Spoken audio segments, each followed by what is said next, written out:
लहानपणापासूनची मैत्री आणि एका क्षणात संपले दोघांचे आयुष्य. सीसीटीव्ही फुटेज पाहून गाव हादरलं. अहिल्यानगरमध्ये हृदय पिळवटून टाकणारी दुर्घटना घडली आहे. लहानपणापासून एकत्र वाढलेले, एकाच ताटात जेवलेले दोन जिवलग मित्र भीषण अपघातात कायमचे दुरावले. ही संपूर्ण घटना सीसीटीव्हीत कैद झाली असून अपघाताची तीव्रता पाहून परिसर हादरला आहे. अहिल्यानगर पाथर्डी महामार्गावर करंजीजवळ हॉटेल अपूर्वा समोर बुधवारी दुपारी सुमारे 12 वाजता स्कॉर्पिओ आणि दुचाकीची समोरासमोर जोरदार धडक झाली. तिसगावकडून येणारी स्कॉर्पिओ आणि देवराईकडे जाणारी दुचाकी एकमेकांवर आदळल्याने दुचाकीचा चुराडा झाला.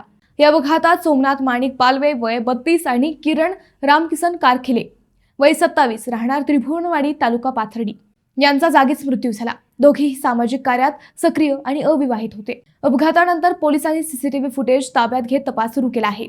या घटनेनंतर त्रिभुवनवाडीसह परिसरात शोककळा पसरली असून महामार्गावरील सुरक्षिततेचा प्रश्न पुन्हा ऐरणीवर आला आहे.